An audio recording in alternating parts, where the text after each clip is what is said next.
Let's take a look at the paragraph on your make connections. Let me read it for you. Networking really does make a difference.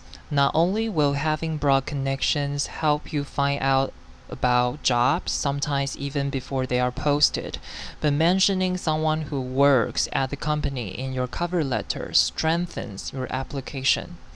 If the notion of networking or making small talk makes you feel a bit queasy and nervous, it can be helpful to remember that nearly every attendee at a conference is eager to meet new people. Plus, it's easy to start a conversation with basic questions like, "What's your favorite presentation so far?" and "What do you think of blah blah blah so far?"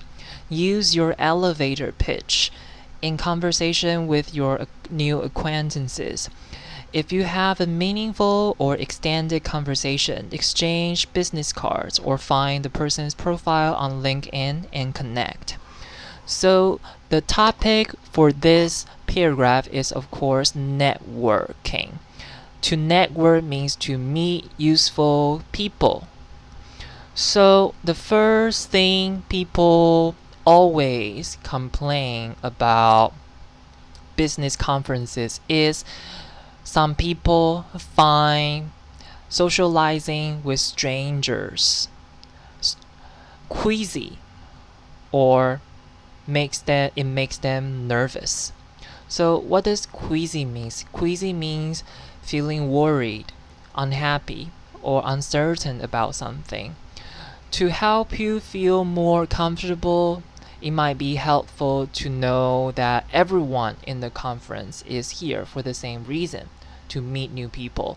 So with this mindset, you might feel that you are not alone.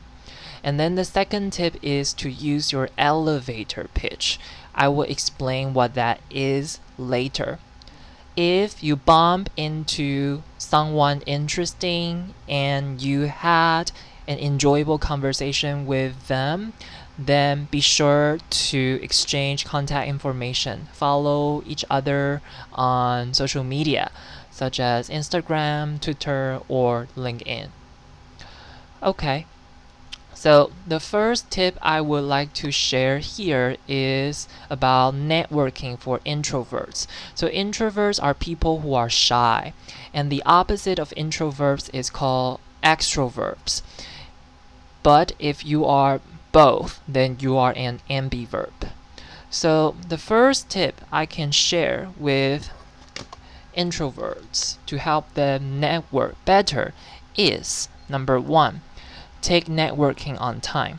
So for many, it's the in-person quality of networking events that can be particularly challenging.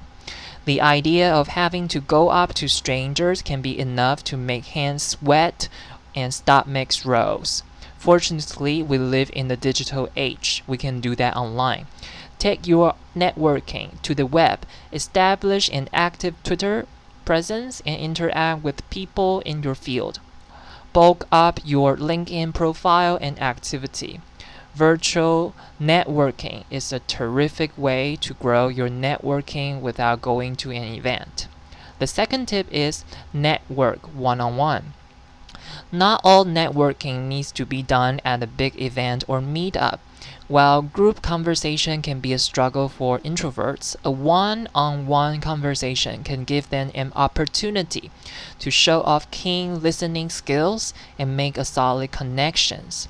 Suggest coffee dates and other one-on-one interactions and ask friends and colleagues to set you up on chats with people outside of your immediate network. The third one is bring a friend. Headed to a big gathering of strangers, see if you can bring a friend, coworkers, or even an acquaintance alone. There's just something about knowing at least one person at an event that can make it less nerve-wracking. And finally, be prepared.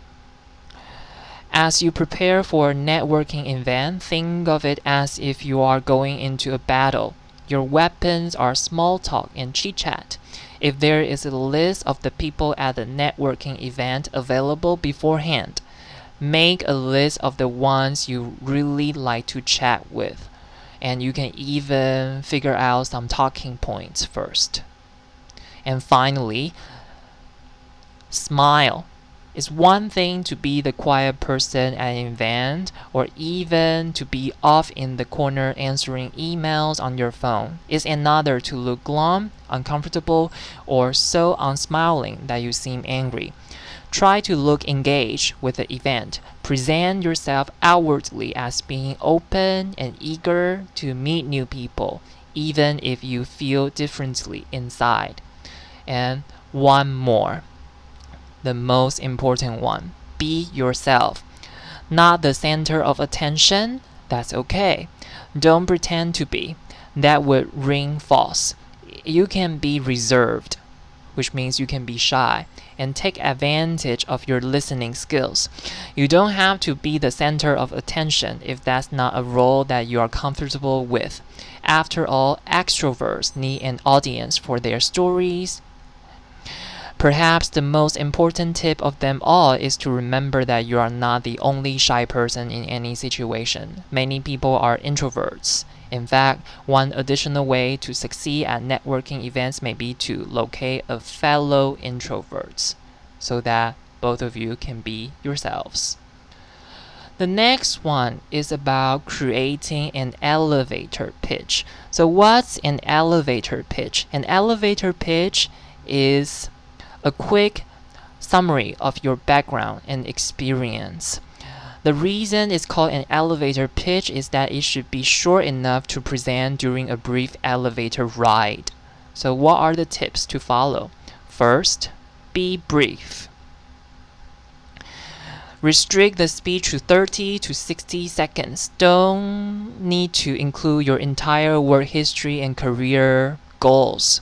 Your pitch should be a short recap of who you are and what you do.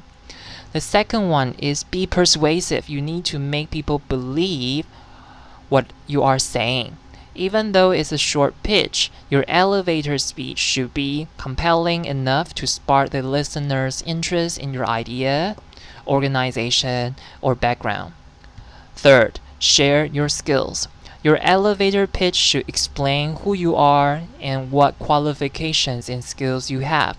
Try to focus on assets that add value in many situations. This is your chance to brag a bit. Avoid sounding boastful. Don't sound too self-centered, too proud, but do share what you bring to the table. And be positive and flexible.